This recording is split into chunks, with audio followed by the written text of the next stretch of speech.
আমাদের সংস্কৃতি, আমাদের সংস্কার সর্বদা থাকবে আমাদের সাথে। ভারতের মহান গ্রন্থ আর কাব্যের সম্পূর্ণ সংকলন। সাবস্ক্রাইব করুন তিলক।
বড় ভ্রাতা,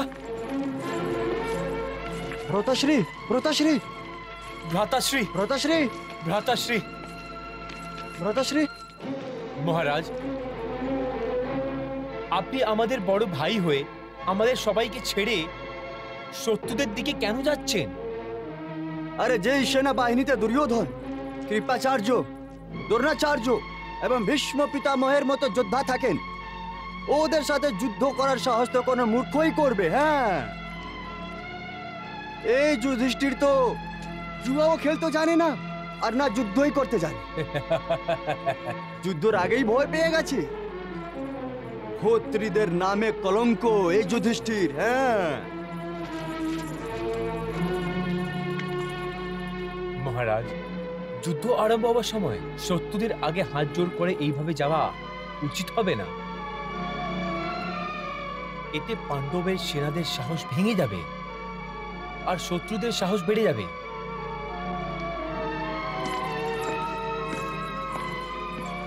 হ্যাঁ মহারাজ, ফিরে চলুন আর যুদ্ধ আরম্ভ করার সংকেত দিন। না, আমি যুদ্ধ করার জন্য সংকেত দেবার অবস্থায় নেই।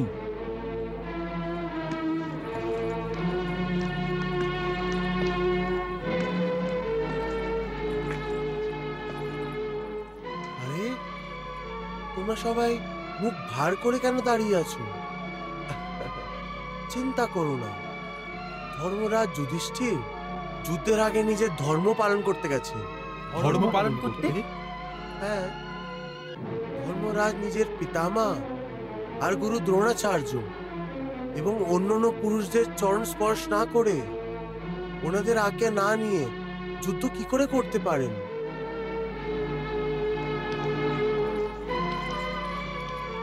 সেই জন্যই ধর্মরাজ নিজের পূর্বপুরুষদের থেকে যুদ্ধ আরম্ভ করার আজ্ঞা নিতে গেছেন।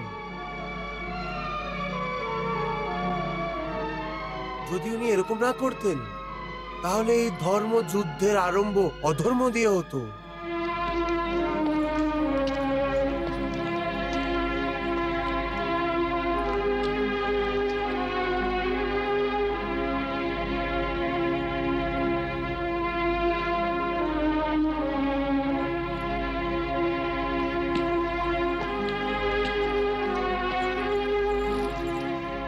নিজের নাতির প্রণাম স্বীকার করুন পিতামহ।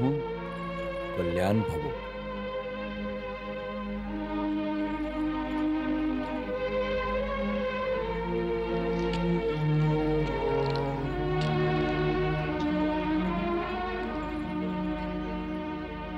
হে পিতামহ, এটা আমার কি ধরনের দুর্ভাগ্য যে চরণের পুজো এবং সেবা করা উচিত,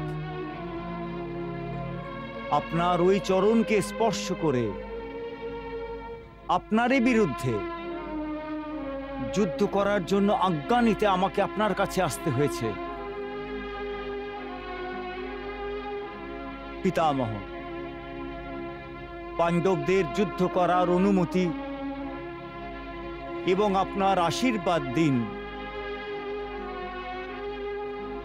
হে ধর্মরাজ, আমি তোমার থেকে এই শিষ্টাচারেরই আশা করেছিলাম। তুমি নিজের ধর্ম পালন করে নিজের পূর্বজদের অনুমতি নিয়ে ভালো কাজ করেছ। মন তৃপ্ত হয়ে গেছে তোমার এই শিষ্টাচার দেখে। কিন্তু হে ধর্মরাজ, আমি তো প্রতিজ্ঞাবদ্ধ। সেই জন্য অধর্মের যুদ্ধ করার জন্য আমি বাধ্য।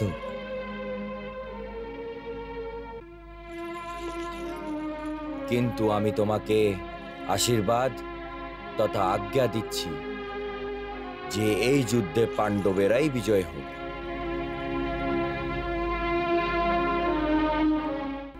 কিন্তু এই যুদ্ধে তুমি আমাকে পাণ্ডবদের দিক দিয়ে যুদ্ধ করতে বলো না। আমি এই উপহার তোমাকে দিতে পারবো না পুত্র। হে পিতামহ, পুত্রদের ধর্ম এটা নয় যে ও নিজের পূর্বপুরুষদের তাদের প্রতিজ্ঞা ভঙ্গ করার জন্য বাধ্য করুক। পুত্রদের উচিত যে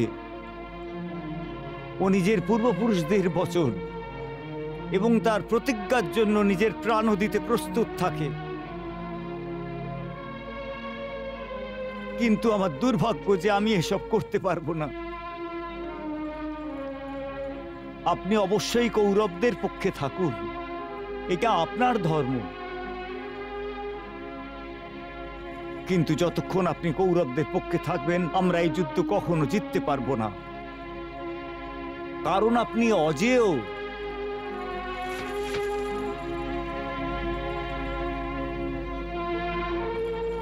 আমরা সবাই পাণ্ডব মিলে আপনাকে প্রার্থনা করছি যে আমরা যেন ধর্মের মর্যাদা রক্ষা করতে পারি, ধর্মের মান আরো যেন বাড়াতে পারি।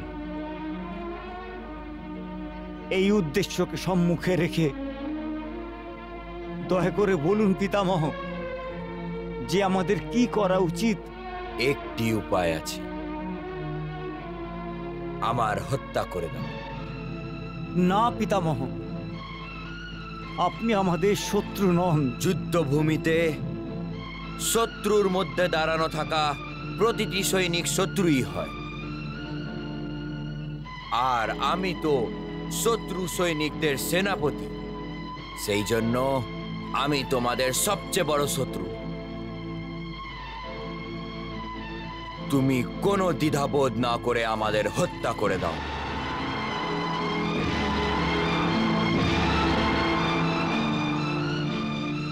এত বড় অনর্থ আমি করতে পারবো না পিতামহ। পুত্র যুধিষ্ঠির, আমাকে বধ তুমি কেন? যতক্ষণ আমি চাইব না, সংসারের কোনো যোদ্ধা বধ করতে পারবে না। আমি ইচ্ছে মৃত্যুর বর প্রাপ্ত করেছি। এই অসম্ভব স্থিতিতে আমরা আমাদের ধর্মের পালন কি করে করব, কি করে জয়ী হব? এই সম্বন্ধে দয়া করে আমাদের পথ দেখান পিতামহ। যুধিষ্ঠির, এই সময় আমি কিছুই বুঝতে পারছি না। তুমি কোনো ভালো সময় দেখে তখন আমার কাছে আসবে। তোমার বিজয়ের পথ আমি অবশ্যই খুঁজে বার করব। যথা আজ্ঞা পিতামহ। সঞ্জয়, তাতশ্রী এটা কি করলেন? কৌরবের শত্রুদের বিজয়ের আশীর্বাদ দিয়ে দিলেন। মহারাজ, ভীষ্ম পিতামহ নিজের শত্রুদের নয়, নিজের নাতিদের আশীর্বাদ দিয়েছেন। যারা তাতশ্রীর বিরুদ্ধে যুদ্ধ করছে এমন নাতি কি ওনার আশীর্বাদের যোগ্য? এই যুধিষ্ঠির তো শকুনি আর কৃষ্ণর থেকেও কুটিল মনে হচ্ছে। তাতশ্রীর অনুভূতির সাহায্য নিয়ে ওনাকে আমার প্রিয় পুত্র দুর্যোধনের সাথে বিশ্বাসঘাতকতা করতে বাধ্য করে দিয়েছে।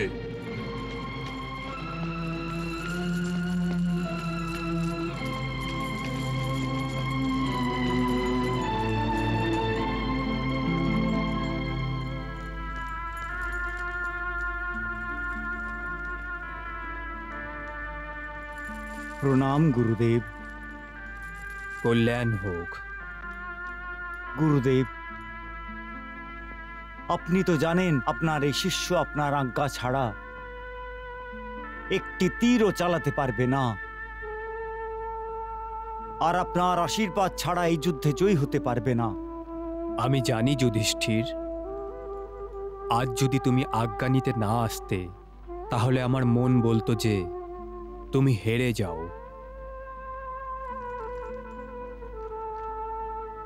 কিন্তু তোমার শিষ্টাচার গুরুর মান এবং মন দুটোকেই জয় করে নিয়েছে। তাহলে আপনি আপনার শিষ্যকে আপনার দেওয়া শিক্ষার নমুনা দেখিয়ে এই যুদ্ধ জেতার জন্য আশীর্বাদ অবশ্যই দেবেন। ধর্মরাজ, গুরুর সর্বদা এই ইচ্ছা হয় যে ওর শিষ্য গুরু থেকেও বড় হোক। সেই জন্য প্রিয় শিষ্য, আমি তোমাকে আজ্ঞা দিচ্ছি আর আশীর্বাদও দিচ্ছি। তাহলে আপনি আমাকে উপদেশ দিন, যাতে আমরা আমাদের কর্তব্যের পালন ভালো করে করতে পারি। গুরুদেব। হে ধর্মরাজ, যে পক্ষে ধর্মরাজ আর ধর্মপিতা শ্রীকৃষ্ণ থাকবে, জিত তো ওই পক্ষেরই হবে। আমিও এটাই চাই যে ধর্মেরই জিত হোক, অধর্মের নয়।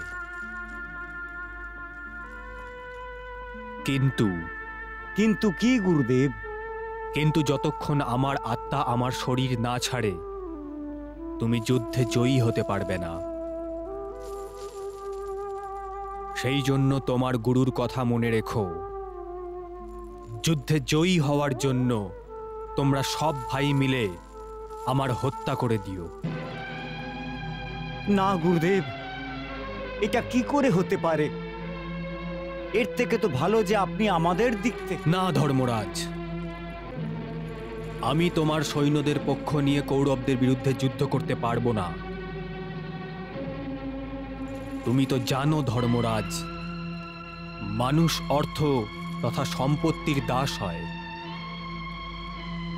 আমি কৌরবদের অধীনে থেকে ওনার থেকে যে সম্পত্তি আমি প্রাপ্ত করি তা দিয়ে আমি নিজের এবং নিজের পরিবারের ভরণ পোষণ করে এসেছি।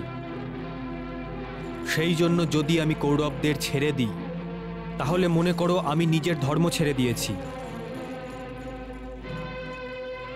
এই ধরনের বিদ্রোহ করার থেকে তো ভালো আমি আমার প্রাণ শরীরের থেকে ত্যাগ করে দিই, যার ওপরে কৌরবদের লবণের ঋণ আছে। গুরুদেব, ভাগ্য আমাদের সবাইকে কোথায় এনে দাঁড় করিয়ে দিয়েছে। যদি দুর্ভাগ্য সম্বন্ধে আগে থেকেই জানতাম যে একদিন আমাদের গুরুর বিরুদ্ধেই যুদ্ধ করতে হবে, তাহলে আমি আপনার থেকে শিক্ষা নিতাম না, কখনো নিতাম না।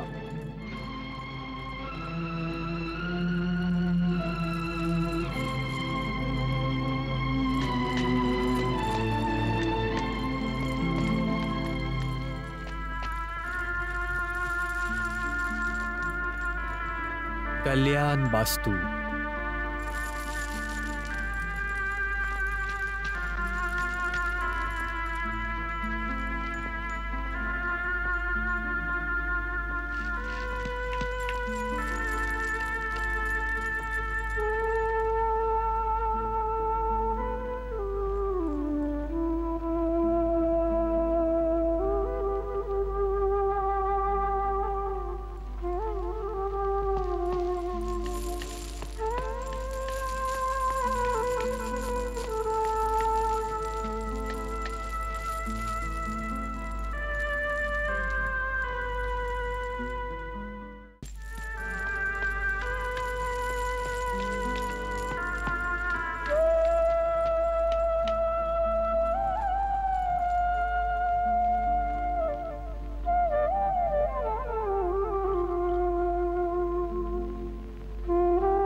প্রণাম কুলগুরু।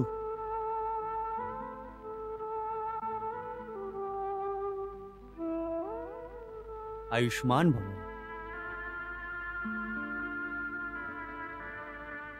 হে গুরুদেব, আপনি কুলগুরু, ধর্মগুরু, ধর্মের পথ দেখান। আর আমি ধর্মের পথে চলা একজন পথিক। কিন্তু এই সময়ে ধর্ম সংকটে পড়ে আছি। দয়া করে আপনি আমাকে পথ দেখান। হে যুধিষ্ঠির, আপনি ধর্মরাজ, তা সত্ত্বেও ধর্মের সংকটের কথা বলছে। লোকেরা তো আপনার ধর্ম আচরণ থেকে প্রেরণা নয়, আর আপনি আমাকে বলছেন পথ দেখাতে। তাহলেও জিজ্ঞেস করুন, কি জিজ্ঞেস করতে চান? যুদ্ধে আমার ধর্মগুরুর বিরোধিতা করা উচিত কি? ধর্ম কি আর অধর্ম কি, এটা ধর্মরাজের জানার কোনো প্রয়োজন নেই। এটা আমি ভালোভাবেই জানি। কিন্তু শিষ্টাচার পালন করতে গিয়ে আপনি এই প্রশ্ন জিজ্ঞেস করে আমার বিরুদ্ধে বাস্তবে যুদ্ধ করার জন্য আজ্ঞা চেয়েছেন। আপনার এই ব্যবহার, এই শিষ্টাচার দেখে মন তৃপ্ত হয়ে গেছে, মন প্রসন্ন হয়ে গেছে। সেই জন্য যাও, আমি আপনাকে যুদ্ধ আরম্ভ করার জন্য আজ্ঞা দিচ্ছি। ধন্যবাদ। আর আমাকে এই আশীর্বাদও দিন কুলগুরু, যে আমি সব শক্তিশালী যোদ্ধাকে যেন পরাস্ত করতে পারি। হে যুধিষ্ঠির, আপনার আসল চিন্তা কি আমি জানি। আমি চিরঞ্জীবী, সেই জন্য কেউ আমাকে বধ করতে পারবে না। কিন্তু এর জন্য চিন্তা করার কোনো প্রয়োজন নেই। সেই জন্য যে আমার বাচ্চাই পাণ্ডবদের ভালোর জন্য, কারণ আমার প্রতিটি নিঃশ্বাস আপনারা জয়ী হবেন তার জন্য প্রার্থনা করবে। যাও, বিজয়ী ভব। যদি কৌরবদের সমস্ত গুরু এবং পূর্বপুরুষ পাণ্ডবদেরই বিজয়ের প্রার্থনা করেন, তাহলে কৌরবদের কি হবে?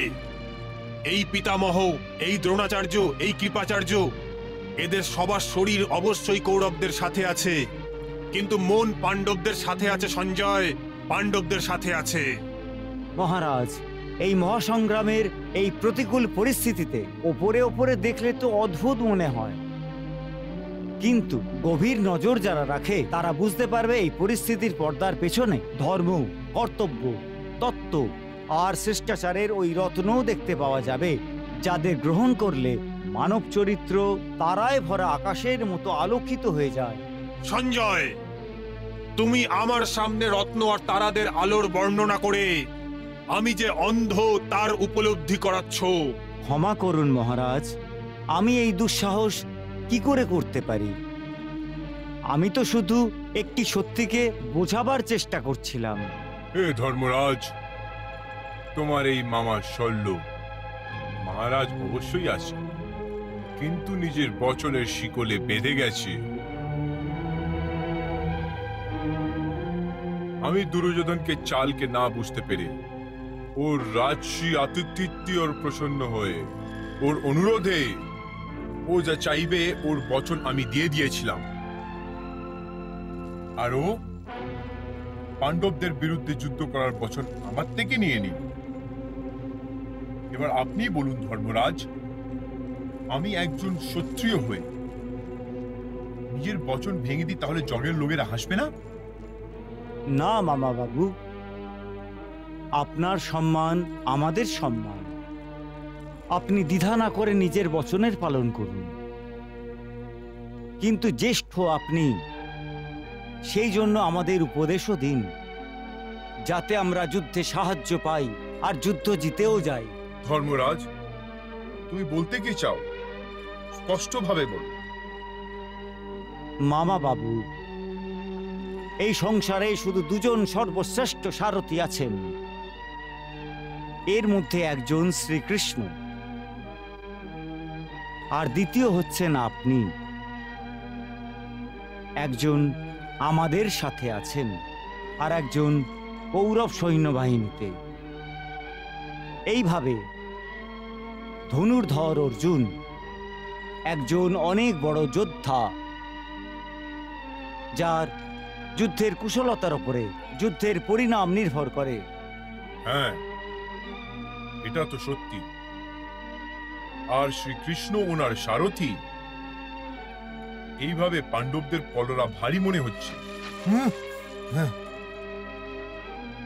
যদি এইভাবে কোনো কুশল সারথি অথবা কুশল যোদ্ধার সঙ্গ কৌরব না বানায়, তাহলে কৌরব আপনার মতন সারথির লাভ অবশ্যই উঠাবে। কিন্তু অর্জুনের মতন যুদ্ধ নীতিতে নিপুণ যোদ্ধা কৌরবদের মধ্যে কে হতে পারে? আছে মামা বাবু, আর ও হচ্ছে কর্ণ। কর্ণ? হ্যাঁ মামা বাবু,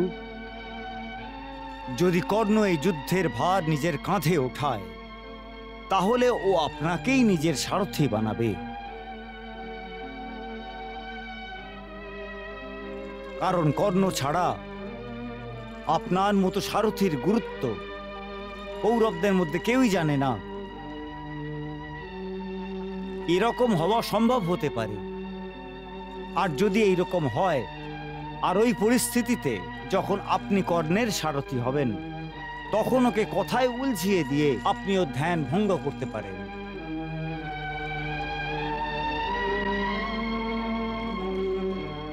হ্যাঁ মামা বাবু, এরকম করাতে কোনো আপত্তি নেই।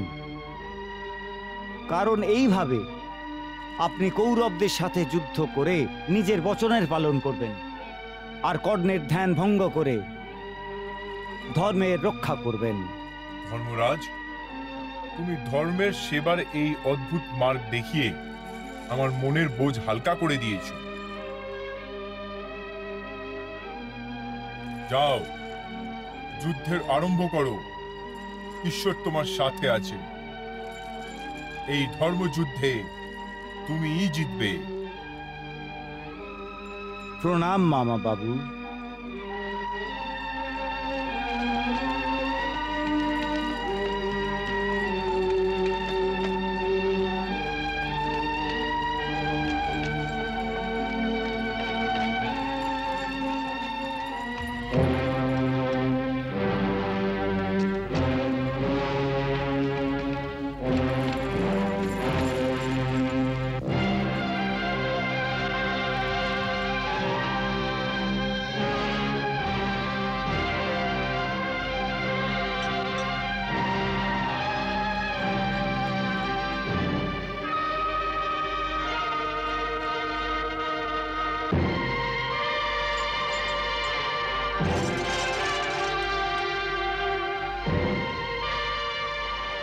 হে ক্ষত্রিয় কৌরব যোদ্ধারা,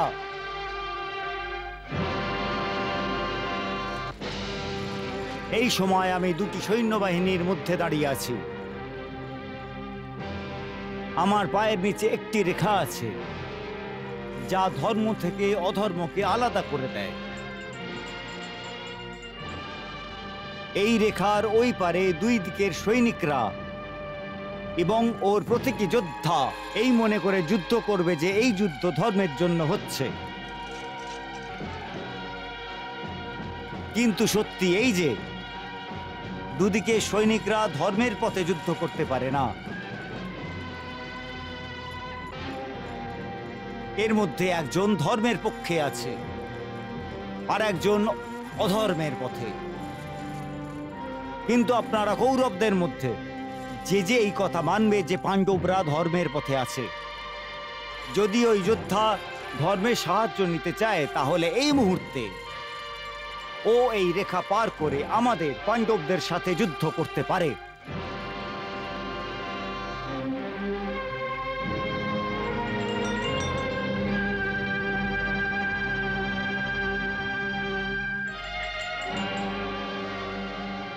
ধর্মের নামে আমি ওকে আবাহন করছি। ও সেই দিকেই যাক যেদিকে ওর মন চায়।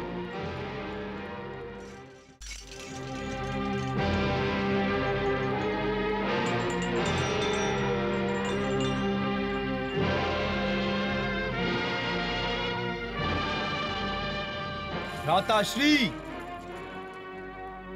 ধর্মের নামে যোদ্ধাদের ভিক্ষে পাওয়া যায় না। যদি থলি ধরাতে হয় তাহলে এই যুদ্ধভূমিকে ছেড়ে কোনো মন্দিরের চৌকটে গিয়ে বসো। ছল কপট করে তোমরা অন্যদের অধিকার কেড়ে নিয়েছো ডাকাতদের দল। দান করা কি করে জানবে? এটা তো আমাদের মতো দানি রাজাদের কাজ। যদি তুমি আমাদের থেকে ছল কপট করে ইন্দ্রপ্রস্থ না নিয়ে নিতে, নিজেদের থলে বাড়িয়ে আমার থেকে ইন্দ্রপ্রস্থ চেয়ে নিতে, তাহলে আমরা হেসে হেসে দান করে দিতাম। দেখতে থাকো, দেখতে থাকো স্বপ্ন ইন্দ্রপ্রস্থের। হাতে কিচ্ছু আসবে না। আগদের সঙ্গে কথা বলা বৃথা। চলুন ভ্রাতাশ্রী, আসুন।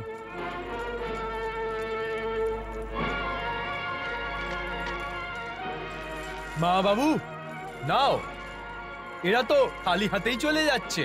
ভাগ্নে, যদি তুমি আজ্ঞা দাও তাহলে আমি চলে যাই ওই দরিদ্র পাণ্ডবদের সাথে। মহারাজ যুধিষ্ঠির,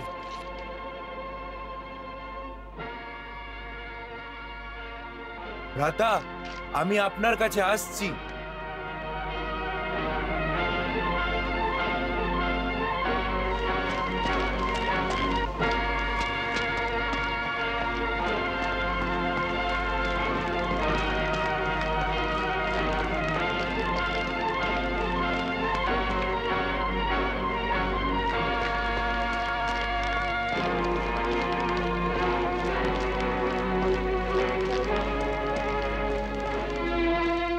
আমি জুজুৎসু, আপনার পক্ষে যুদ্ধ করব। জুজুৎসু? আপনি কি আমাকে আপনার দলে স্বীকার করবেন? জুজুৎসু, তোমার জন্য স্থান শুধু আমাদের দলে নয়, আমাদের হৃদয়ের মধ্যেও আছে। এসো, তুমি আমার বুকে এসো। আরে না না,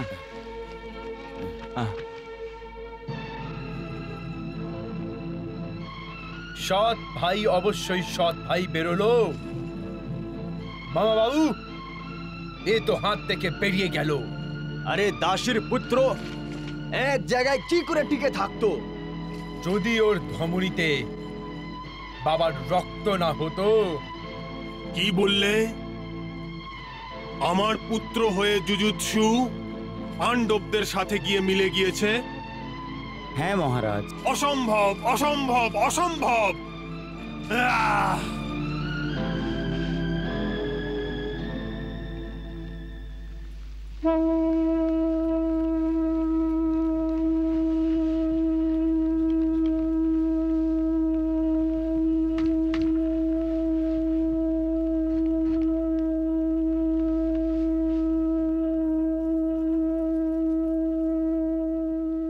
হে ভোলানাথ, ভগবান শ্রীকৃষ্ণ তো এই যুদ্ধে একজন সারথীর ভূমিকায় আছেন, তাহলে উনি একজন যোদ্ধার সামনে শঙ্খ বাজিয়ে যুদ্ধের ঘোষণা কি করে করছেন? দেবী, এটা একটি সাধারণ যুদ্ধ নয়, ধর্মযুদ্ধ, যা একদিকে 100 দুর্গুণ আর অন্যদিকে 5 সদ্গুণের মধ্যে হতে যাচ্ছে। আর এদের দুজনের মধ্যে স্বয়ং ভগবান শ্রীকৃষ্ণই ধর্মের পথ প্রদর্শক। দেবী, ভীষ্ম এবং আচার্য দ্রোণ অনুভব এবং জ্ঞানের প্রতিবিম্ব হোক, যারা কি এখন 100 দুর্গুণের দাস হয়ে গেছে। 5 পাণ্ডব ধর্ম, বল, বৃত্ত, সৌন্দর্য এবং বিবেক, এই 5টি গুণের প্রতিবিম্ব। এই 5টি গুণের পথ দেখাবার জন্য ভগবান শ্রীকৃষ্ণকে সারথী হতে হয়েছে। সেই জন্য এই ধর্মযুদ্ধের আরম্ভ শঙ্খ বাজিয়ে ভগবান শ্রীকৃষ্ণ নিজেই করছেন। এটা অনেক গোপন কথা, যা জ্ঞানীরাই বুঝতে পারবেন।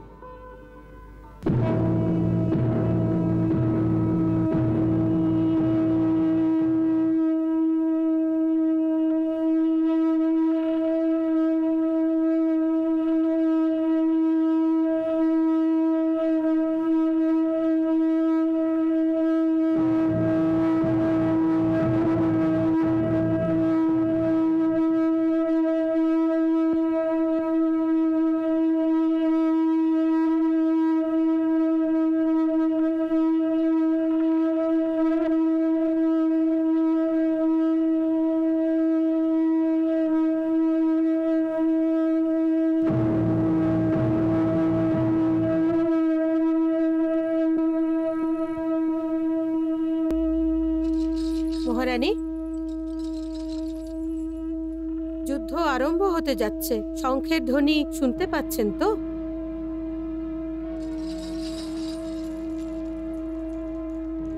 কেন শুনতে পারবো না মঙ্গলা? শুধু এই একটি ধ্বনি 13 বছর ধরে আমার কানেতে শুনতে পাওয়া যাচ্ছে।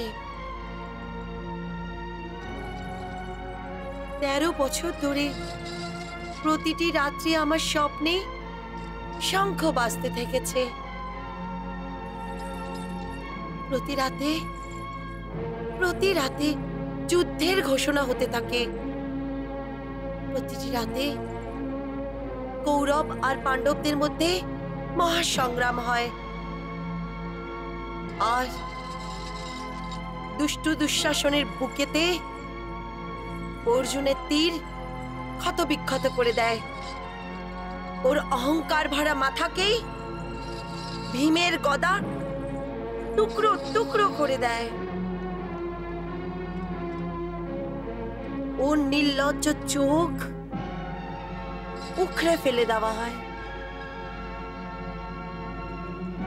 ভীম ওর দেহ থেকে ওই হাতগুলোকে ভেঙে ফেলে দেয়, যেই হাত দিয়ে ও আমার এই কেশগুলোকে স্পর্শ করেছিল। মঙ্গলা, ক্ষান্ত হন মহারানী, ক্ষান্ত হন। এই ভয়ঙ্কর দৃশ্যের কল্পনা করা মাত্রই আমার বুক কেঁপে ওঠে। কিন্তু মঙ্গলা, এই স্বপ্ন তো আমি প্রতি রাতেই দেখি। আমি দেখি যে আমার 5 জন স্বামী নিজের নিজের হাতের তালুতে দুঃশাসনের রক্ত ভরে ওর স্পর্শের জন্যে এই দূষিত হওয়া এই কেশগুলোকে ধোয়ার জন্যে আমার কাছে আসছেন। হ্যাঁ,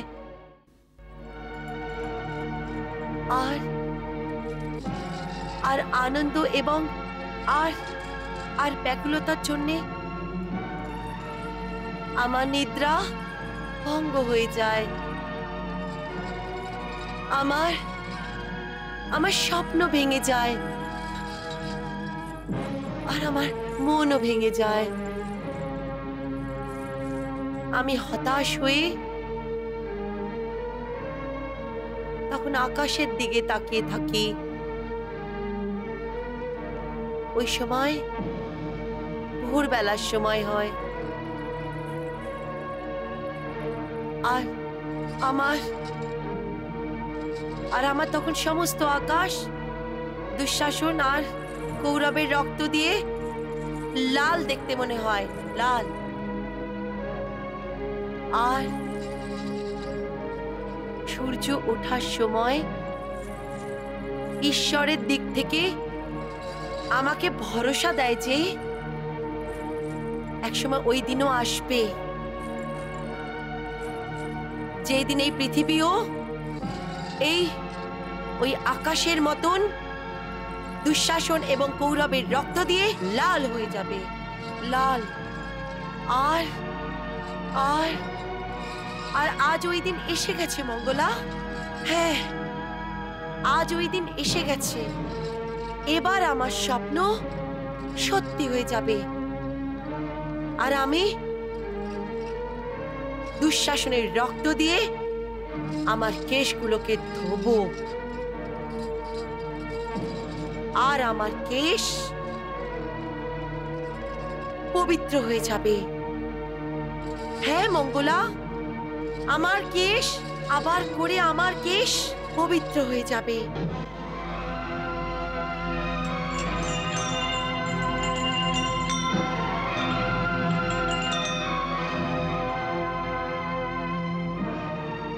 মহারাজ, এখন কৌরব আর পাণ্ডবদের মধ্যে মহাভয়ঙ্কর যুদ্ধ হতে চলেছে। পাণ্ডবদের সেনাপতি ধৃষ্টদ্যুম্ন আক্রমণের আদেশ দিতে চলেছে। আক্রমণ! আক্রমণ!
মহারাজ, ভীমসেনের ভয়ঙ্কর গর্জন শুনে কৌরবদের সৈনিকরাই নয়, বড় হাতি ঘোড়া সবাই পেছনে সরে যাচ্ছে। আক্রমণ করো, কাউকে ছেড়ো না, মারো। হে সারথি, ভীম শুধু গর্জন করে আমাদের সৈনিকদের মধ্যে খুব ভয় পাইয়ে দিয়েছে। যদিও এইভাবে গর্জন করতে থাকে তাহলে কৌরব সৈনিকরা ছত্রভঙ্গ হয়ে যাবে। সেই জন্য ওর গর্জনের গলা টিপে বন্ধ করতে হবে। চলো সারথি, আমার রথ ভীমের রথের সম্মুখে নিয়ে চলো, চলো।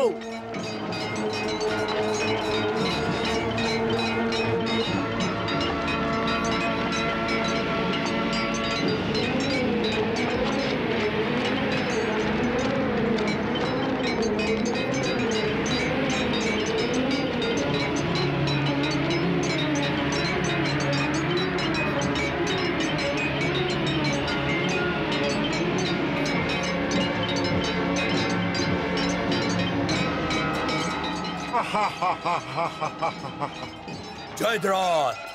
চিৎকার করো না ভীম, চিৎকার চেঁচামেচি করে যুদ্ধ জেতা যায় না ভীম। যুদ্ধ তো নিজের শক্তি দিয়ে, নিজের বাহুবল দিয়ে জিততে হয়। তোমার নিজের বাহুবলের উপরে অনেক গর্ব না, কিন্তু যে পুরুষ কোন স্ত্রীর উপরে নিজের শক্তির প্রয়োগ করে ও বলবান হয়েও পুরুষত্বহীন হয়। ভীম! দেখলে সত্যি শুনে কিভাবে জ্বলে পুড়ে গেছো তুমি?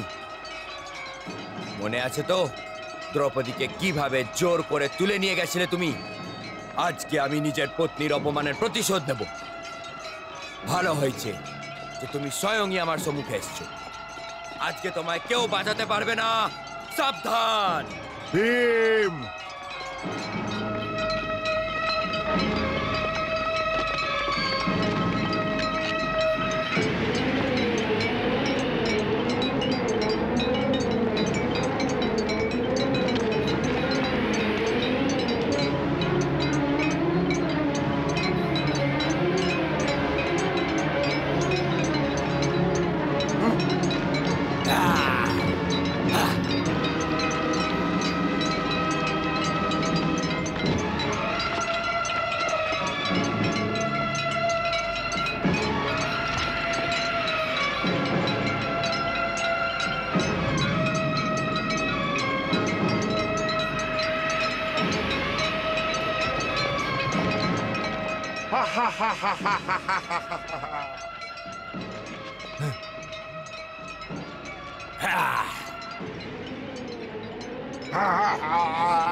মহারাজ, ভীমসেনের ভয়ঙ্কর প্রহারকে মহারথী জয়দ্রথ থামাতে অসফল হয়ে গেছে, আরো অজ্ঞান হয়ে পড়েছে।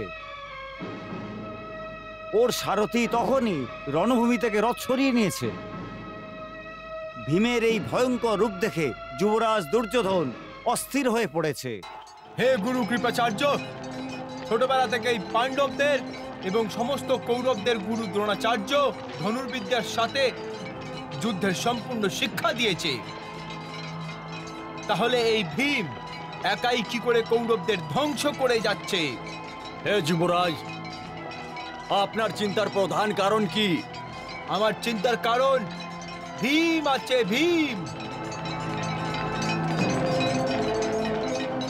শৈশবকাল থেকেই আমি এর থেকে ঘৃণা করে আসছি, আর আজ যখন থেকে আমি আমার জামাইবাবু মহাবলী জয়দ্রথকে যুদ্ধভূমিতে ভীমের হাতে হারতে দেখেছি, তখন থেকে এই ভীমের প্রতি আমার ঘৃণা আরো বেশি বেড়ে গেছে। আপনি ঠিকই ভাবছেন যুবরাজ, আপনি ঠিকই ভাবছেন। যদি ভীমের আক্রমণকে থামানো না যায় তাহলে পাগলের হাতির মতো ও করদের একলাই পা দিয়ে পিছে মেরে ফেলবে। কিন্তু গুরু দ্রোণাচার্য এমন কে শিষ্য আছে যে এই পাগল হাতিকে দমন করতে পারবে? আমি ভীমকে দমন করতে পারবো। আমি অশ্বত্থামা, গুরু দ্রোণাচার্যের শিষ্য এবং পুত্র। এটা আমার পিতা আর গুরু শিক্ষার অপমান হবে যদি ওনার পুত্র অশ্বত্থামা হওয়া সত্ত্বেও অন্য কোনো যোদ্ধাকে শত্রু ভীমের ওপরে লাগাম লাগাবার জন্য চয়ন করা হয়। বাহ অশ্বত্থামা বাহ! এখন গুরু ভাইদের যুদ্ধ দেখার আনন্দ পাবো। যাও অশ্বত্থামা, যাও, কিন্তু মনে রেখো তুমি একজন পাগল হাতির সাথে যুদ্ধ করতে যাচ্ছ। চলো সারথি।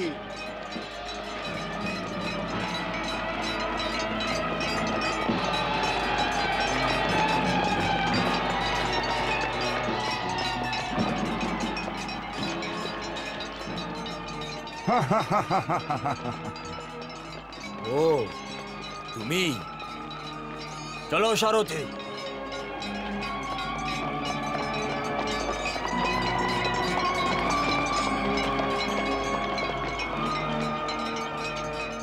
অশ্বত্থামা, তুমি আমার রথকে তীর দিয়ে ছিদ্র করে আমাকে যুদ্ধের জন্য আহ্বান করেছো।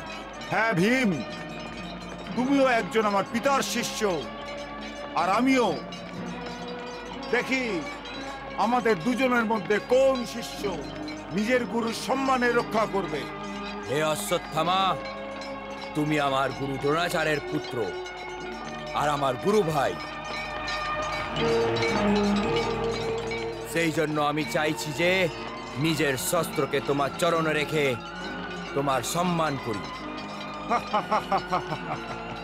কিন্তু এরকম হতে পারবে না, কারণ তুমি ওই অধর্মীদের সাথে আছো যারা আমার পত্নী পাঞ্চালী দ্রৌপদীর অপমান করেছে। সেই জন্য তুমি আমার সম্মানের নয়, আমার প্রকোপের অধিকারী। সাবধান!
আক্রমণ!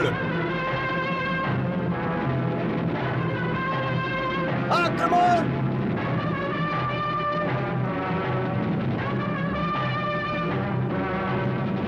আক্রমণ!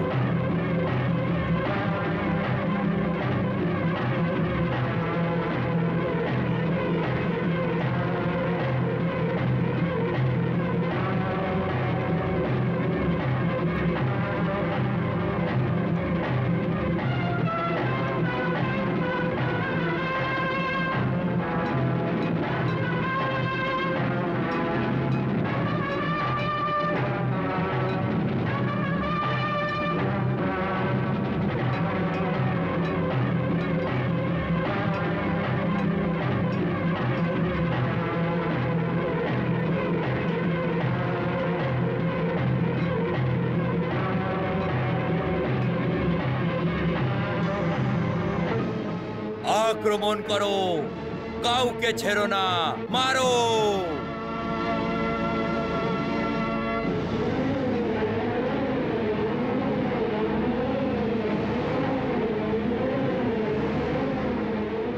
যদি ভীমের আক্রমণকে থামানো না যায় তাহলে পাগলের হাতির মতো ও করদের একলাই পা দিয়ে পিছে মেরে ফেলবে।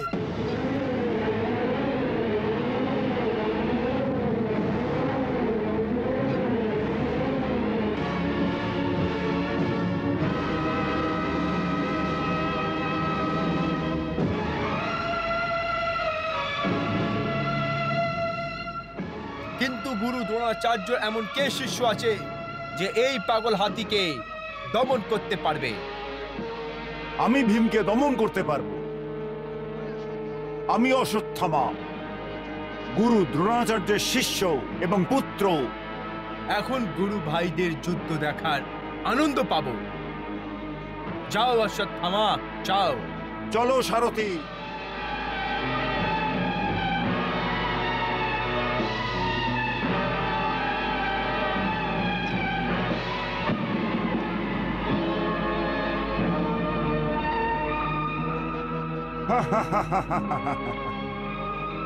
ও তুমি অশ্বত্থামা, তুমি আমার রথকে তীর দিয়ে ছিদ্র করে আমাকে যুদ্ধের জন্য আহ্বান করেছো। হ্যাঁ ভীম, তুমিও একজন আমার পিতার শিষ্য, আর আমিও। দেখি আমাদের দুজনের মধ্যে কোন শিষ্য নিজের গুরুর সম্মানে রক্ষা করবে। সাবধান।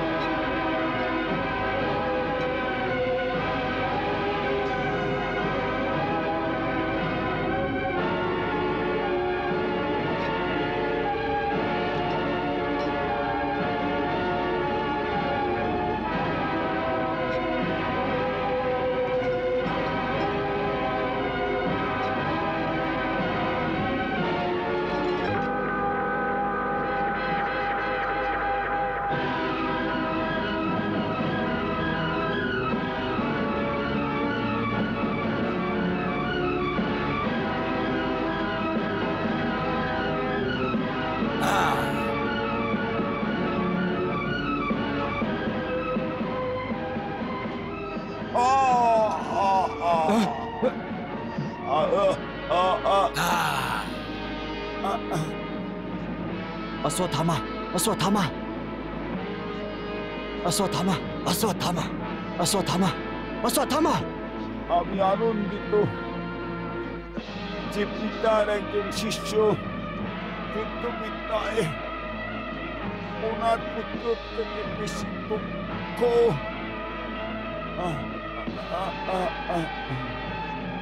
অশ্বত্থামা, অশ্বত্থামা, সারথি শীঘ্রই রথকে এখান থেকে কোথাও দূরে নিয়ে চলো, চলো তাড়াতাড়ি।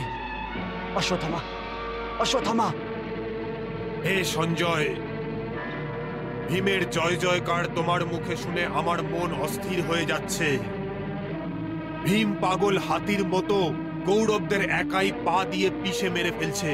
তাহলে কৌরবদের বীর মহাবীর যোদ্ধা কি করছে? কেউ একজনও কি ভীমের পায়ে শেকল পরাতে পারছে না?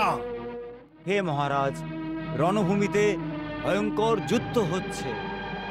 দ্রোণাচার্য ধৃষ্টদ্যুম্নের সাথে যুদ্ধ করছেন।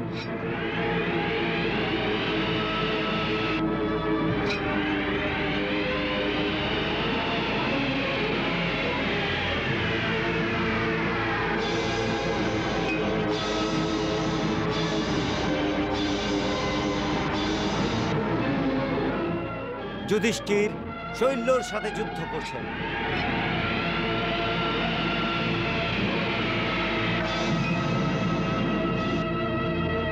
রাজা ভগদত্ত বিরাটের সঙ্গে যুদ্ধ করছেন। রাজা ধ্রুপদ সিন্ধু নরেশ জয়দ্রথের সঙ্গে যুদ্ধ করছেন।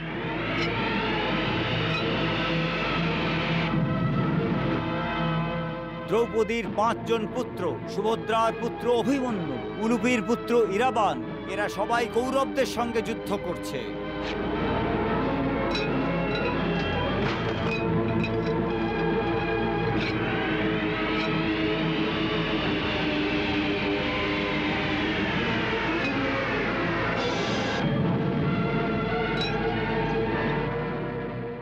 আর ধ্রুপদ পুত্র শিখণ্ডী বালহিকের সাথে যুদ্ধ করছেন। আর যুবরাজ দুর্যোধন? যুবরাজ দুর্যোধন পাণ্ডব পুত্র নকুলের সাথে যুদ্ধ করছেন।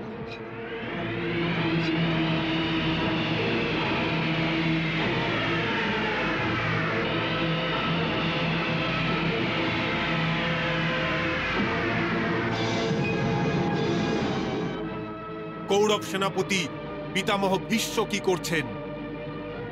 পিতামহ ভীষ্ম পাণ্ডবদের সেনাবাহিনীতে হইচই সৃষ্টি করে রেখেছেন।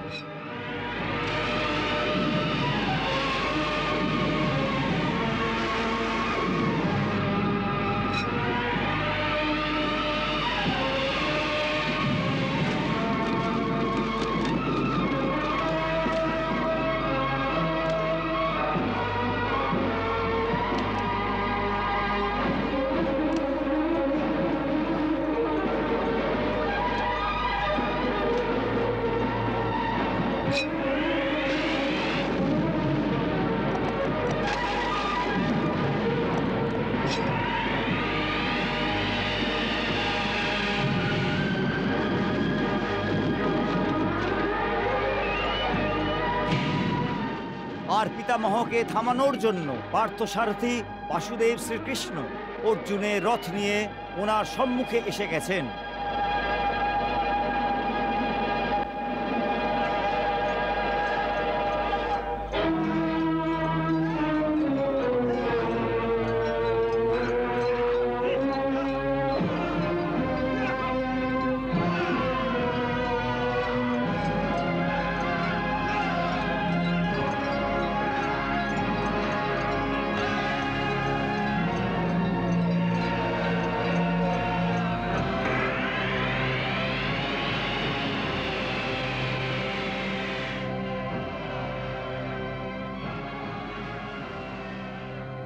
পিতামহ, আপনার নাতির দিক থেকে এটা আপনার সেবায় আমার আদর প্রণাম ছিল, এটাই স্বীকার করুন।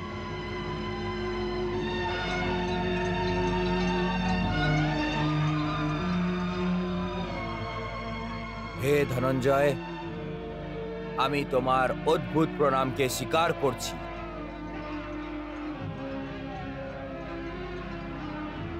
কিন্তু এখন যদি আমার তীর আপনাকে অসম্মান করে তাহলে আমায় ক্ষমা করে দেবেন। প্রিয় পুত্র, যুদ্ধে শত্রু সম্মান না, ওদের বধ করতে হয়। তুমি বিনা দ্বিধায় তীর চালাও।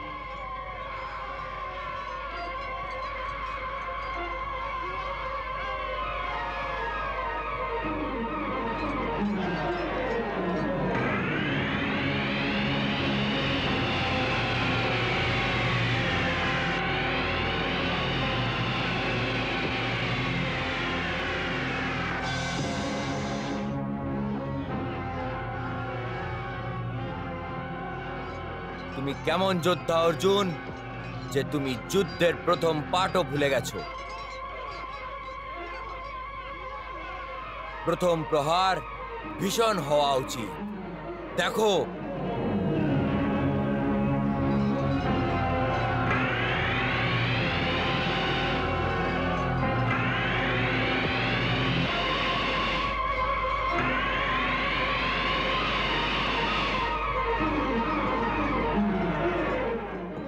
তুমি কি ভাবছো পার্থ? নিজের শত্রুর উপরে ভীষণভাবে প্রহার করো।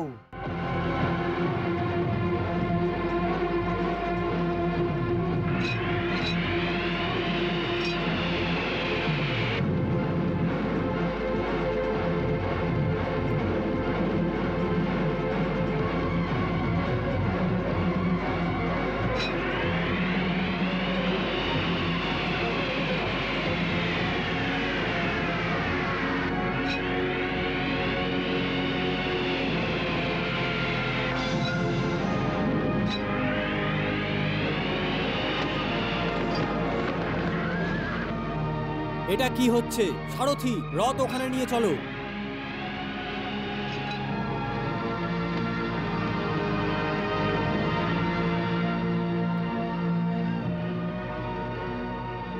প্রণাম পিতামহ।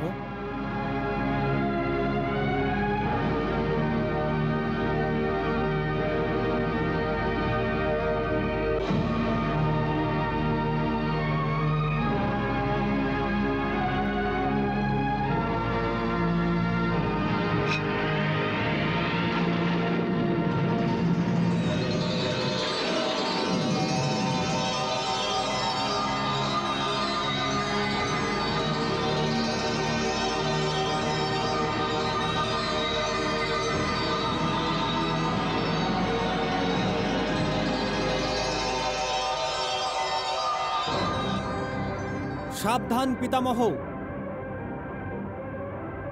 এখন আমার তীর মর্যাদার সীমা লঙ্ঘন করে যুদ্ধের নিয়ম পালন করতে যাচ্ছে।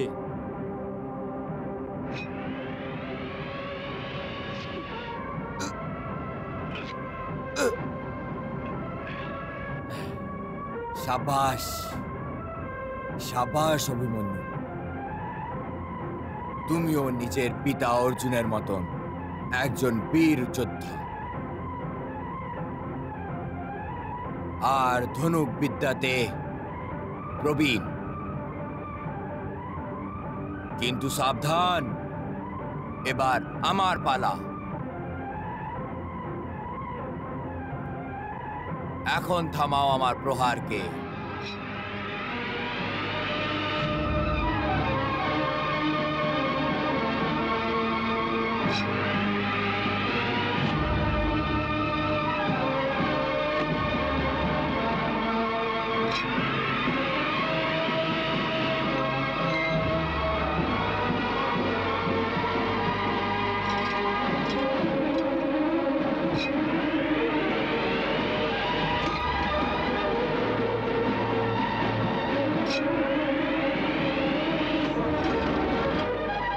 এগিয়ে চলো।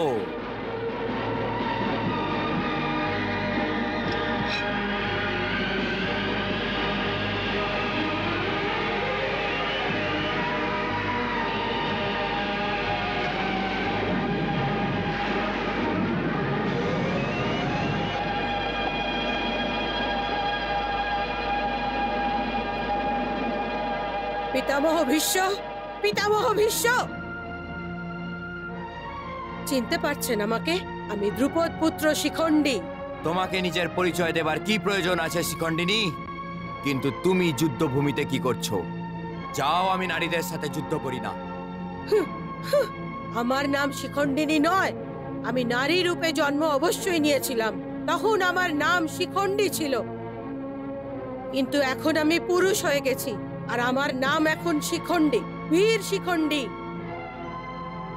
পূর্ব জন্মে আপনি শুধু আমার মনকেই কষ্ট দেননি, আপনি আমার জীবনও নষ্ট করে দিয়েছিলেন। মনে আছে না আপনার যে আমি কুমারী অম্বা রূপে জন্ম নিয়েছিলাম?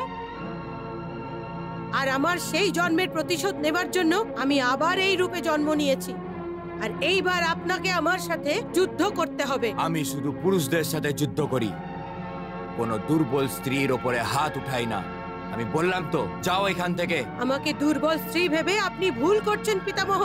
এই হাতে আর এখন চুড়ি নেই, লোহার ভারী অস্ত্র ওঠায় আমার এই হাত। আমার সাথে একটু যুদ্ধ করে দেখে নিন, আপনার বিভ্রান্তি ভেঙে যাবে, আর আপনি এটা বুঝতে পারবেন যে আমি নর না নারী। তাহলে তুই এইভাবে কথা শুনবি না।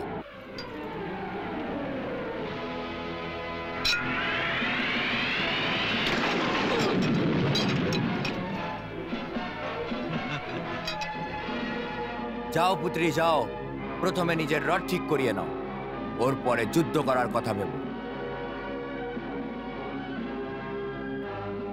চলো সারথি।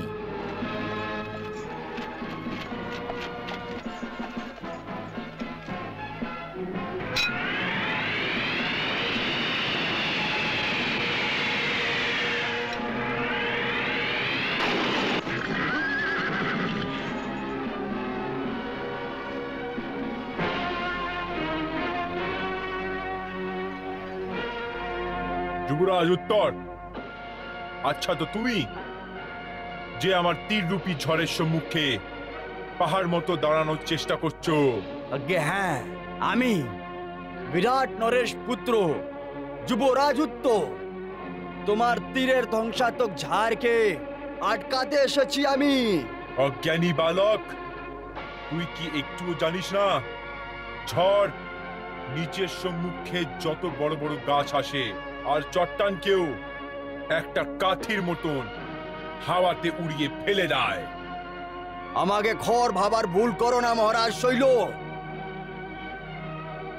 যুদ্ধভূমিতে যোদ্ধার আয়ু না, ওর সাহস এবং ওর বীরতা দেখা উচিত। আমি তোমাকে যুদ্ধের জন্য নিমন্ত্রণ করছি। আমার সাথে যুদ্ধ করো, যুদ্ধ। শাগিনী কথা বলো যুবরাজ উত্তর। তুমি আমাকে না, নিজের মৃত্যুকে নিমন্ত্রণ দিচ্ছ।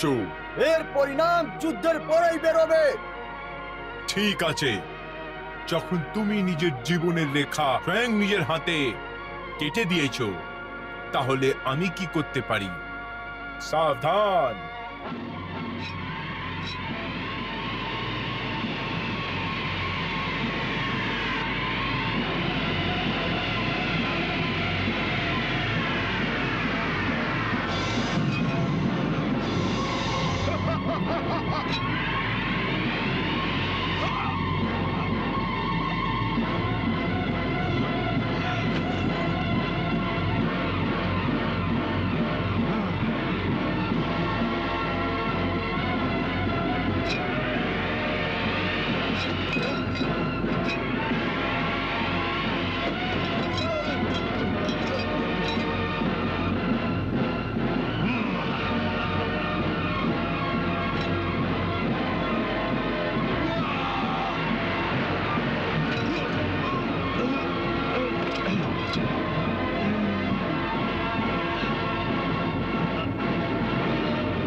সাব্বাস আমার বীর পুত্র উত্তর, সাব্বাস।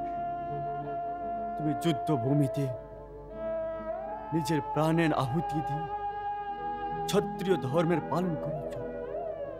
পুত্র উত্তর, আজকে তোমার পিতা তোমাকে নিজের বুকে টেনে নিয়ে আলিঙ্গন করতে পারবে না, কিন্তু তোমার পিতার বুক তুমি আজকে গর্ব দিয়ে ফুলিয়ে দিয়েছ। এমন কোন ক্ষত্রিয়ের পিতা হবে যে নিজের পুত্রের বীরগতি প্রাপ্ত হওয়ার পর গর্ববোধ করবে না?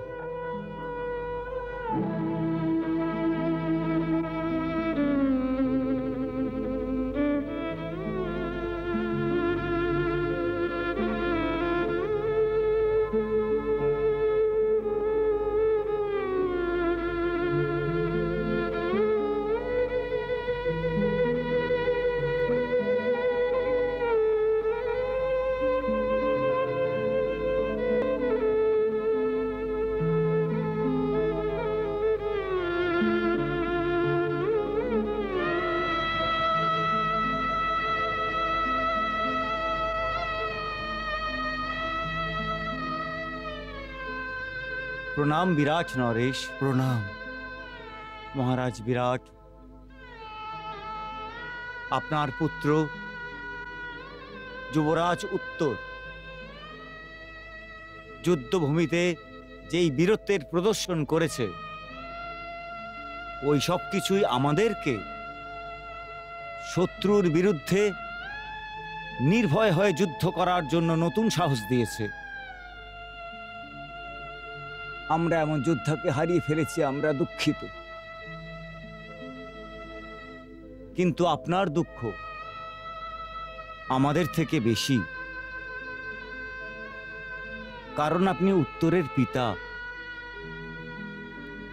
সেই জন্য আমরা সবাই এই দুঃখ সহ্য করতে এসেছি। ক্ষমা করুন ধর্মরাজ, যুবরাজ উত্তরের জন্য আমার দুঃখ নয়, যুবরাজের মৃত্যু হয়নি।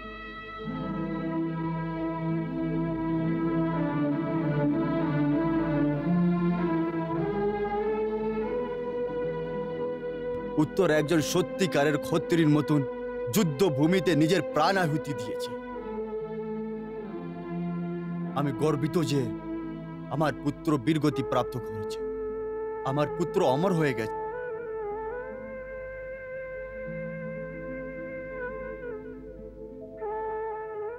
বাহ মহারাজ বাহ, আপনি এই কথা বলে আমাদের সাহসকে অনেক বাড়িয়ে দিয়েছেন। বাহ মহারাজ, আপনি ধন্য। এই ধর্মযুদ্ধে আমার একটি পুত্র কাজে এসেছে। যদি আমার 100 পুত্র হতো, তাহলে আমি এদের ধর্মের নামে আহুতি দিয়ে দিতাম, সবার জন্ম সফল হয়েছে। তো বাহ বাহ বাহ। বিরাট নরেশ, ধর্মের প্রতি আমরা আপনার এই অনুভূতির প্রশংসা করছি, সম্মান করছি, আর ওই যোদ্ধার উপরে অভিমান হচ্ছে যে রণভূমিতে যুদ্ধ করে নিজের প্রাণের আহুতি দিয়ে দিয়েছে। যুদ্ধভূমিতে মৃত্যুর সাথে লড়াই করা আমাদের ক্ষত্রিয়দের রক্তে আছে। যুদ্ধভূমিতে নিজের প্রাণ আহুতি দেওয়া আর বীরগতি প্রাপ্ত করাকে আমরা সবাই ক্ষত্রিয় যোদ্ধা নিজের সৌভাগ্য মনে করি।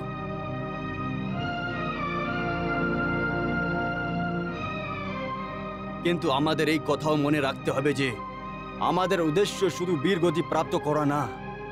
আজকে শত্রু সৈনিকরা আমাদের যত যোদ্ধাদের বধ করেছে, কালকে ওদের থেকে বেশি কৌরব যোদ্ধাদের নরকে পৌঁছাতে হবে। সেই জন্য কালকে রণনীতি আমাদের আজকে নিশ্চিত করে নেওয়া উচিত। অবশ্যই মহারাজ, অবশ্যই।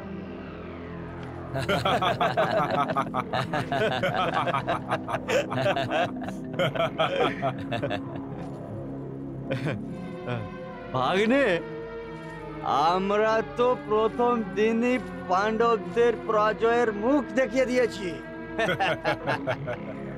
মামা বাবু,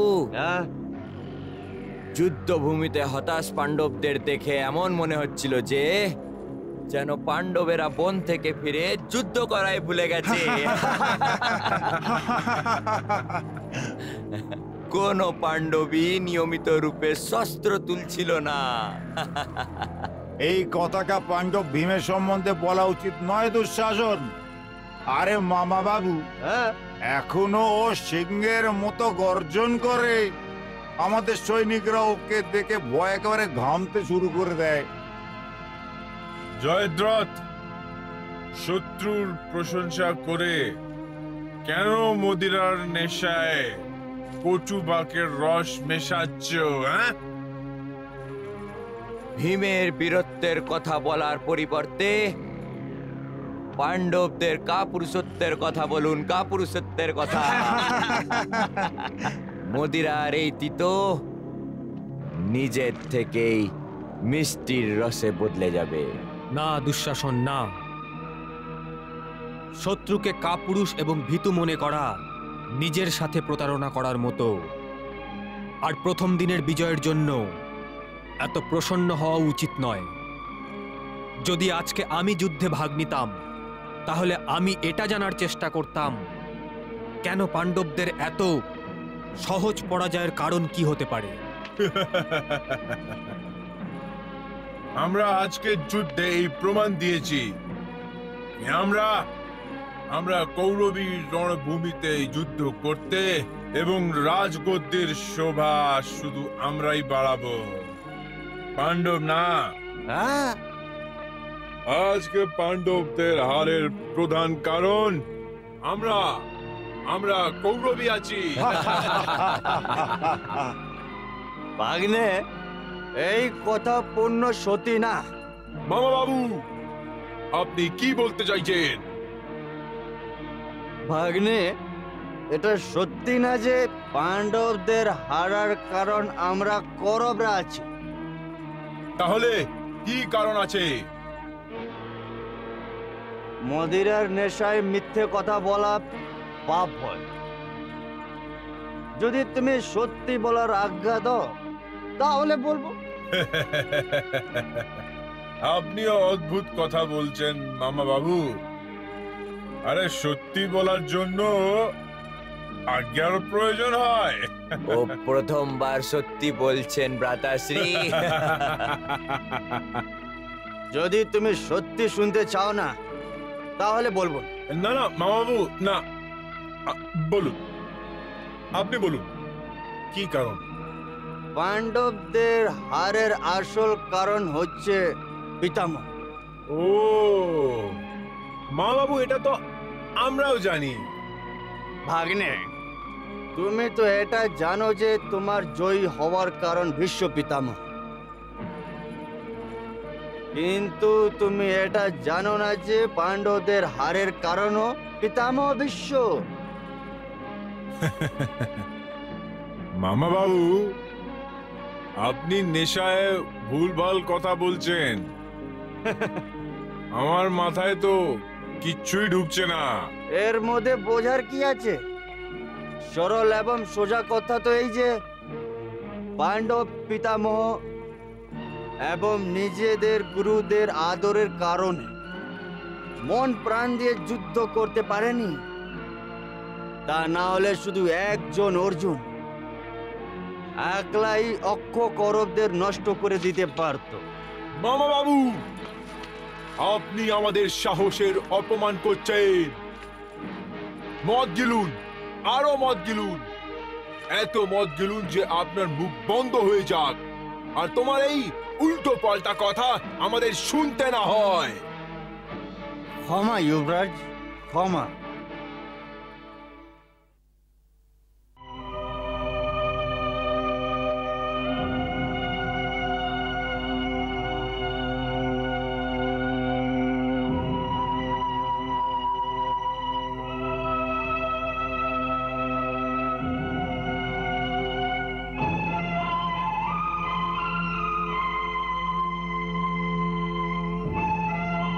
যুদ্ধে বীর যোদ্ধা নিজের শত্রুদের মাথা নত করে দেয়। যাদের মাথা নত না হয় ওদের দেহ থেকে আলাদা করে দেওয়া হবে। কিন্তু আপনারা সবাই বীর যোদ্ধা হয়েও মাথা নত করে বসে আছেন। শত্রু আমাদের থেকে শুধু সংখ্যায় বেশি, কিন্তু সাহস, বীরতা, যুদ্ধ ক্ষমতা আর প্রাণ দেওয়ার জন্য আমরা সর্বদা প্রস্তুত থাকি।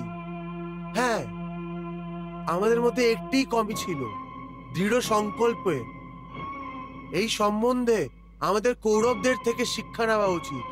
মামা বাবু, একদিনের যুদ্ধে কৌরবরা আমাদের পরাজয়ের মুখ দেখিয়েছে, তাহলে কি আমাদের ওই অধর্মীর কাছে যুদ্ধের পাঠ নিতে হবে?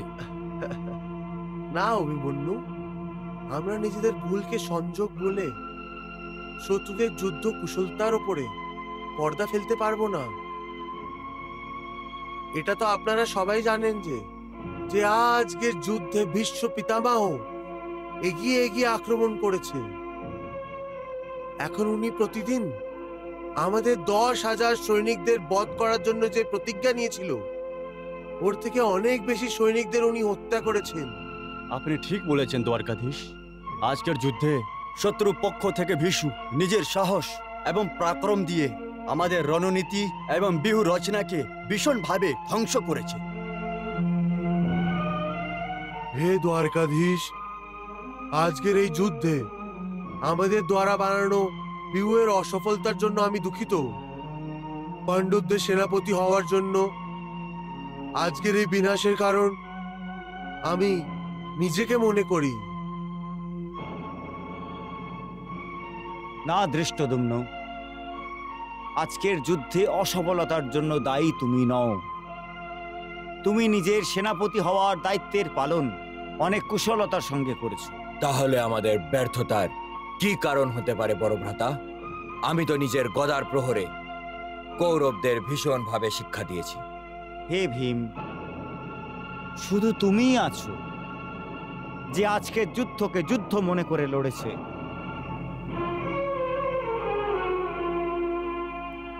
কিন্তু মহাভারতের এই মহাযুদ্ধের পরিণাম দুটি পক্ষে শুধু দুজন যোদ্ধার উপর নির্ভর করছে, আর উনি হচ্ছেন কৌরব পক্ষ থেকে পিতামহ ভীষ্ম, আর পাণ্ডবের পক্ষ থেকে অর্জুন।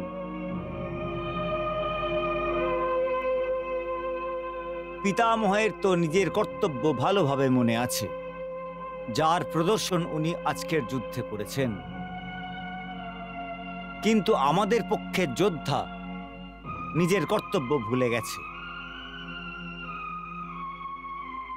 ওর তো এটাও মনে নেই যে ও সম্পূর্ণ জগতের সর্বশ্রেষ্ঠ ধনুর্ধর, যার গান্ডীব থেকে বের হওয়া তীরের গতি বাতাসও থামানোর চেষ্টা করে না। আমাদের সৈনিকরা পিতামহের তীরের বর্ষায় পোকামাকড়ের মতো মরে গেছে। কিন্তু অর্জুন এটাও জানতো যে পিতামহের তীরের বন্যাকে ঢাল হয়ে শুধু অর্জুনই থামাতে পারবে। তা সত্ত্বেও ওর হাত পিতামহের সম্মুখে নিজের গান্ডীব ওঠাবার সময় কাঁপছিল। যে রাজার সৈন্যের মধ্যে এমন দুর্বল যোদ্ধা আছে, ওই রাজা যুদ্ধ কি করে করবে? ভ্রাতাশ্রী, আমার প্রতি আপনার এই ক্রোধ উচিত আছে। আমি সত্যিকারে ভুল করেছি। কৌরবদের বিরুদ্ধে আমি মন দিয়ে যুদ্ধ করতে পারিনি। কিন্তু আমার বিশ্বাস করুন, এই ভুল আমি ইচ্ছে করে করিনি। পিতামারের আদরের কারণে আমি সংকোচ করছিলাম।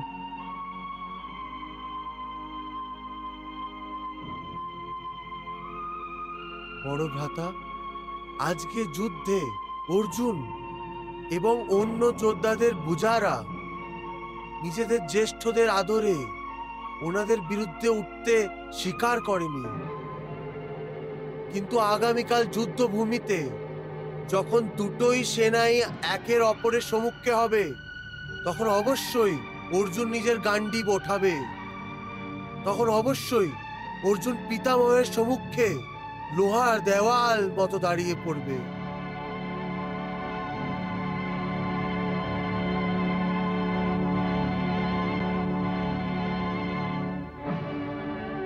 হে কৃষ্ণ, শুধু অর্জুনই নয়, আমাদের সবাইকে এটা বোঝাতে হবে যে আমরা যুদ্ধভূমিতে নিজের শাস্ত্রের অপমান করতে আসিনি।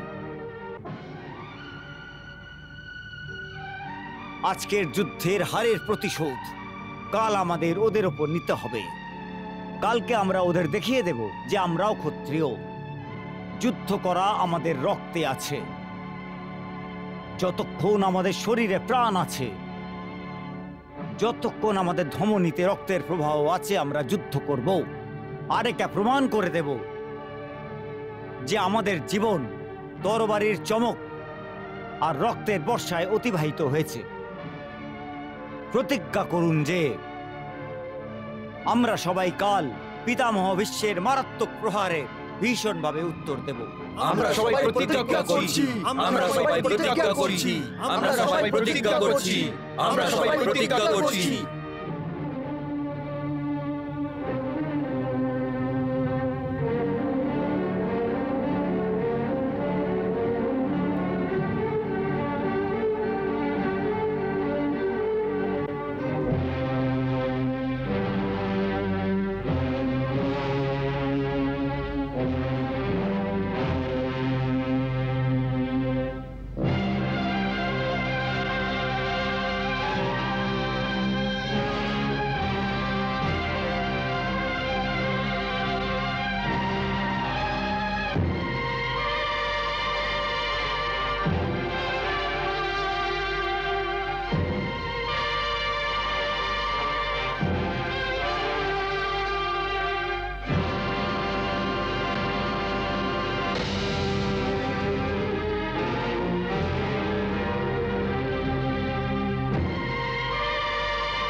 কালকে তো পিতামহ পাণ্ডবদের মধ্যে হইচই সৃষ্টি করে দিয়েছে, আর কৌরবরা নিজেদের প্রথম বিজয় পতাকা আকাশে উড়িয়েছে। মহারাজ, শুধু একদিনের যুদ্ধে কোনো অনুমান করা উচিত নয়। যেমন জুয়ায় হঠাৎ করে ছক্কা বাজি উল্টিয়ে দেয়, ঠিক ওইভাবে যুদ্ধের পাশাও যে কোনো মুহূর্তে বদলে যায়। যতক্ষণ পর্যন্ত ভীষ্ম পিতামহ কৌরব সৈনিকদের সেনাপতি থাকবেন, পাণ্ডবরা যাই করুক না কেন কিচ্ছু করতে পারবে না। কিন্তু আজ পাণ্ডব অবশ্যই মনে প্রাণে যুদ্ধ করবে। ভীষণ যুদ্ধ হবে আজকে।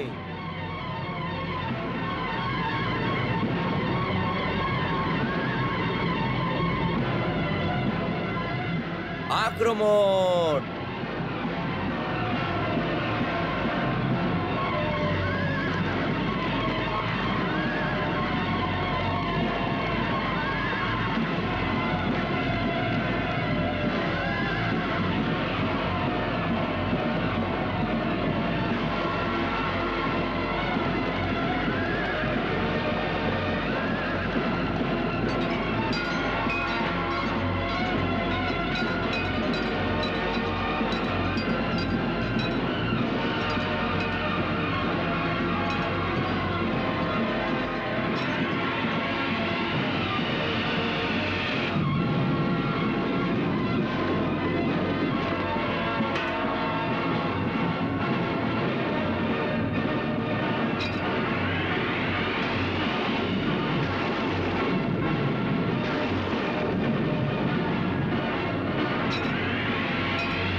ভ্রাতা, এইভাবে তো অর্জুনের তীরের বর্ষায় কৌরবদের রক্তের নদী প্রভাবিত হয়ে যাবে। ওই নদীর জলে কৌরবদের মাথা বুদ বুদ করে ভাসতে দেখা যাবে। অর্জুনের তীরের গতিকে থামান ভ্রাতা, থামান। আমি থাকতে এটা কোনোদিনই হবে না। যদিও গুরু দ্রোণ থেকে ধনুর্বিদ্যা শিখেছে, তাহলে আমিও ওনার থেকে তীর চালানো শিখেছি।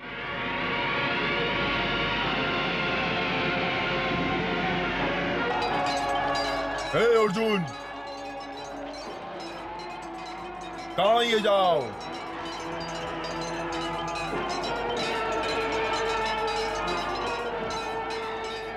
যুবরাজ দুর্যোধন, আসো আসো, যুদ্ধ করতে এসছো না? আসো, তুমিও নিজের ইচ্ছা পুরো করে নাও। অর্জুন! দুর্যোধন, আমি তো তোমাকে অনেক শক্তিশালী মনে করতাম, কিন্তু তুমি তো অনেক দুর্বল যোদ্ধা বেরোলে। তুমি নিজের ক্রোধকেও কাবুতে রাখতে পারছো না। আর যেই যোদ্ধা নিজের ক্রোধকে আয়ত্তে রাখতে পারে না, ও কখনো কারোর ওপরও বিজয় প্রাপ্ত করতে পারে না। বিজয়শ্রীত রাজাদের ভাগ্যেই লেখা থাকে, বনবাসীদের ভাগ্যে তো পালানো এবং সর্বদা পালানোই লেখা থাকে। তুমি যেই ধনুক বিদ্যার উপর অহংকার করছো, ওই ধনুক বিদ্যা থেকে আমি তোমাকে আবার বনের রাস্তা দেখাবো।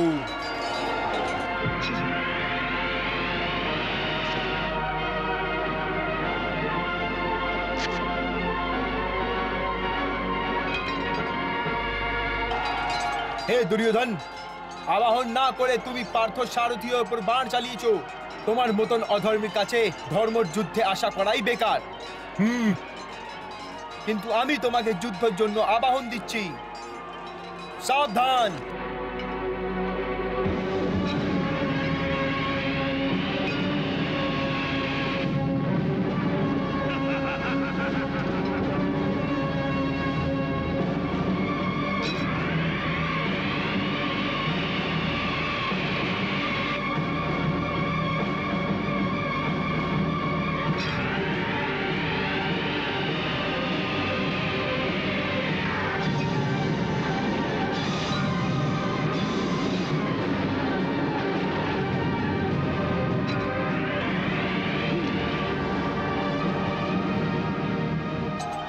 আরে যুবরাজ দুর্যোধনের প্রাণ সংকটে, আমাদের ওনাকে বাঁচানো উচিত। হ্যাঁ, চলো না,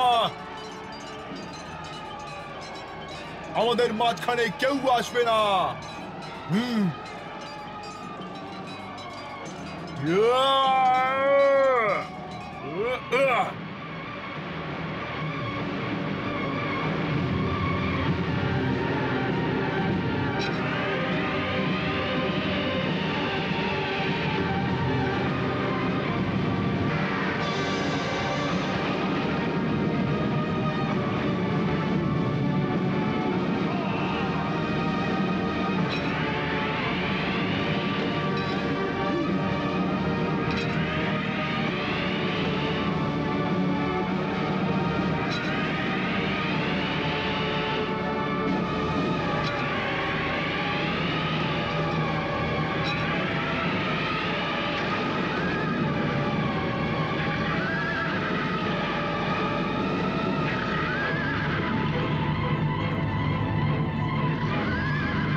Krishna